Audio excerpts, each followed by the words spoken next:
আসসালামু আলাইকুম রহমতুল্লাহ। প্রিয় শিক্ষার্থীবৃন্দ, আশা করি তোমরা ভালো আছো, আমিও ভালো আছি।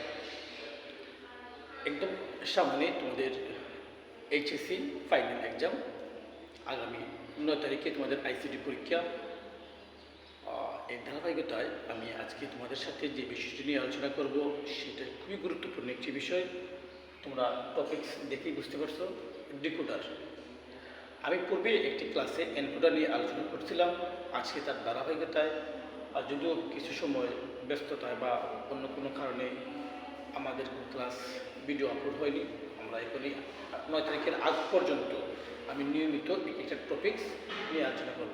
সেই ধারাবাহিকতায় আজকে আমাদের আলোচনার বিষয় হচ্ছে ডিকোডার। আমরা জানব যে এই ডিকোডার কি, বা ডিকোডার বলতে আমরা কী বুঝি, এই ডিকোডার থেকে কোন ধরনের প্রশ্ন আসতে পারে। আমরা যদি প্রথমেই দেখি যে ডিকোডার কাকে বলে।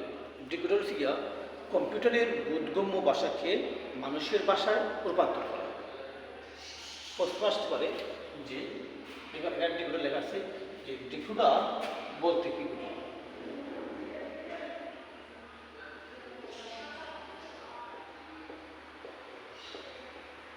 ডিকোডার বলতে কি বুঝি, এমন প্রশ্ন আসে তাহলে তার উত্তর হবে যে কম্পিউটারের বোধগম্য ভাষাকে মানুষের ভাষায় রূপান্তর করাটাই হচ্ছে গিয়া ডিকোডার।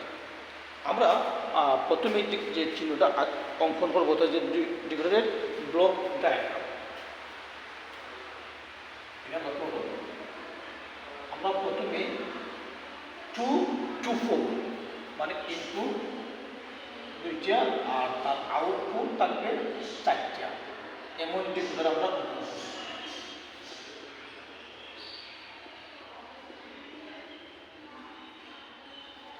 এটা থেকে ডিকোডারের ব্লক ডায়াগ্রাম। এখান থেকে কীভাবে প্রশ্ন আসবে আমি তোমাদেরকে বলি। এই ডিকোডার যে আমি যে অংশটুকু লিখছি, এই অংশটুকু পরীক্ষার প্রশ্নে লেখা থাকবে না, শুধুমাত্র এই চিত্রটা লেখা থাকবে। এখন এই চিত্র দেখে তোমাকে বুঝতে হবে এটা এনকোডার না ডিকোডার না হাফ অ্যাডার না ফুল অ্যাডার। এই বিষয়ে তোমাদেরকে একদম তীক্ষ্ণ ধারণা থাকতে হবে। দেখো আমরা এটা তার ব্লক ডায়াগ্রাম।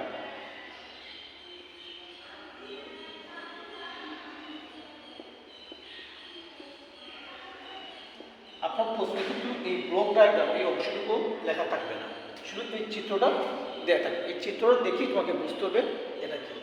তো আমরা ইনপুট দিলাম এক্স এবং ওয়াই, যেহেতু ডিকোডার এই জন্য আমরা এখানে ডি দিলাম, D0, D1, D2 এবং D3। এটি হচ্ছে ব্লক ডায়াগ্রাম, ডিকোডারের ব্লক ডায়াগ্রাম। তারপরে আমরা তার যে জিনিসটা অঙ্কন করব তা হচ্ছে তার সত্য সারণী। যেহেতু আমার ইনপুট 2টা এবং আউটপুট 4টা, বিধায় আমরা তার জন্য একটা সত্য সারণী অঙ্কন করার জন্য আমাদের রুমের যখন বা এই জন্য টোটাল হবে 6টা। দেখো 1 2 3 4 5 6।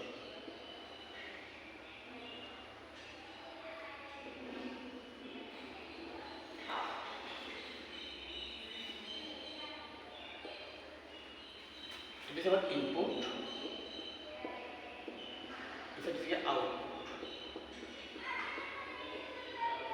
ইনপুট লক্ষ্য করো, এখানে আমি এক্স এবং ওয়াই, এখানে আমি লিখবো এক্স এবং ওয়াই। আউটপুট হচ্ছে D0, D1, D2, D3। আমরা জানি ইনপুটগুলো আমরা কীভাবে সাজাবো, একটা 0 একটা 1 একটা 0 একটা 1, তারপরে 2টা 0 2টা 1।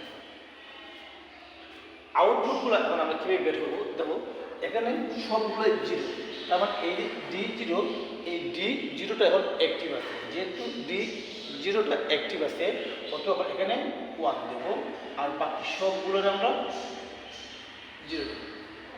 এখানে দেখো এই যে ডিজিটগুলো বা এই সংখ্যাগুলো কিন্তু বাইনারিতে কাউন্ট হয়। যদি আমরা বাইনারিতে কাউন্ট করি তাহলে এখানে 0 এবং 1 এটা হবে 1।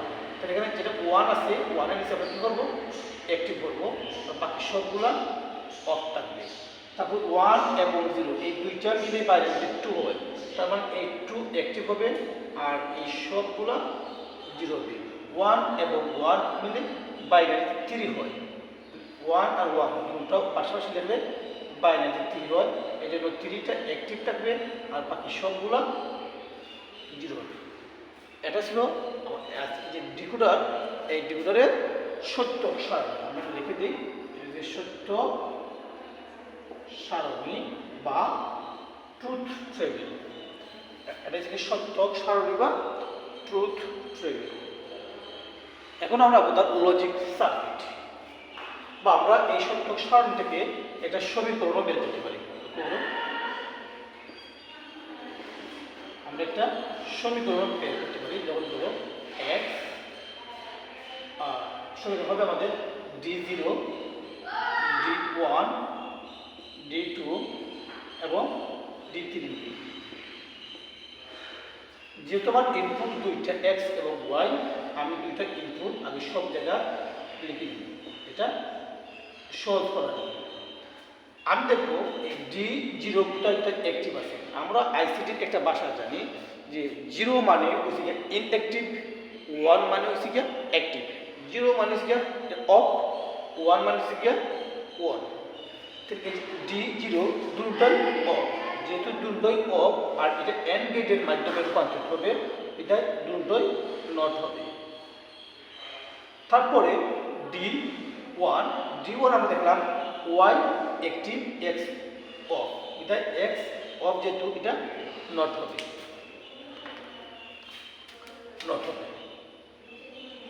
তারপরে d2 দেখা গেছে যে x অ্যাক্টিভ y নট, যেহেতু y নট এটা উপরে নট হবে। আর d3 সবগুলো অ্যাক্টিভ আছে, এটা দুটো অ্যাক্টিভ থাকবে।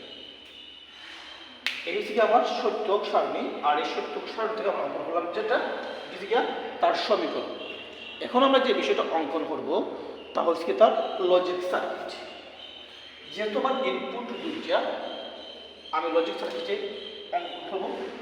ইনপুট দেবো আমি দুইটা, একটা ইনপুট হচ্ছে আমার x, একটা ইনপুট হচ্ছে আমার y। প্রথমে আমরা যেটা বের করবো তা হচ্ছে d0 বের করতে গেলে আমার x নট এবং y নট।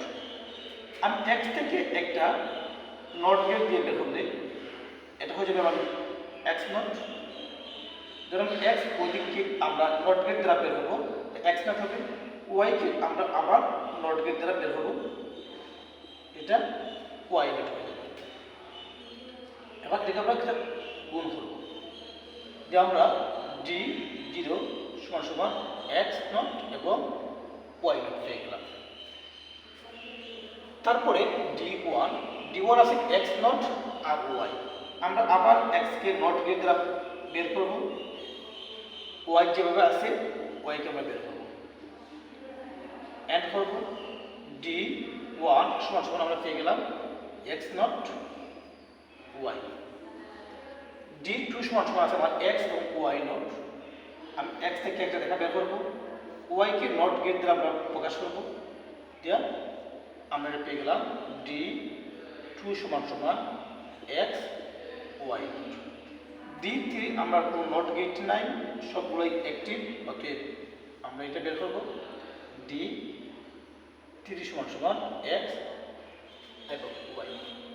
এই ছিল আমাদের আজকের ডিকোডারের 2 to 4, মানে দুইটা ইনপুট বিশিষ্ট তার 4টা আউটপুটের কীভাবে সমীকরণ করতে হয়, কীভাবে তার জ্যামিতিক বা সমাধান করতে হয়।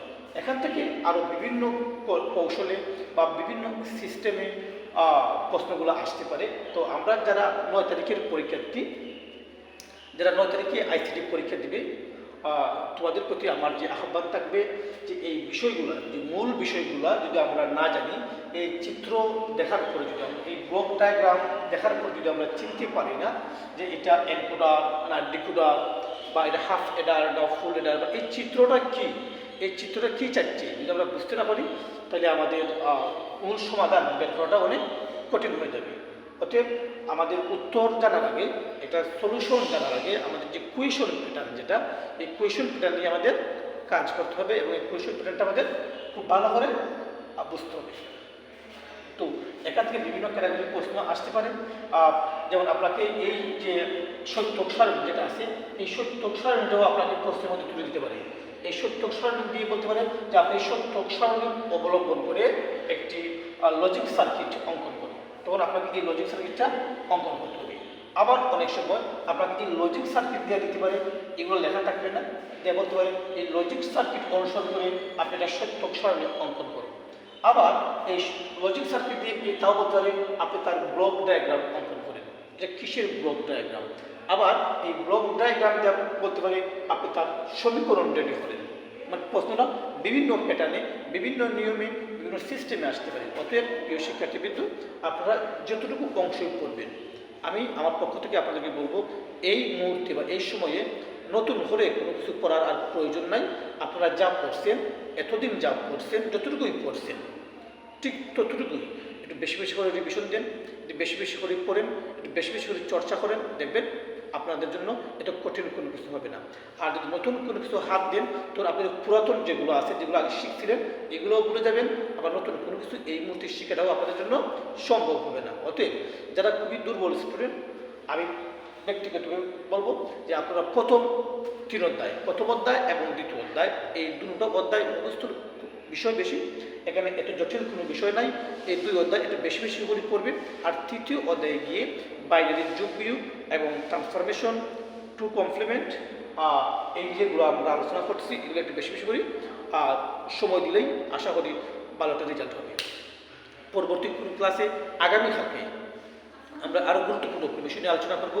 এই পর্যন্ত তোমরা সবাই ভালো থাকো, সুস্থ থাকো। আবারও কোনো একটা ক্লাস নিয়ে দেখা হবে। আল্লাহ হাফিজ।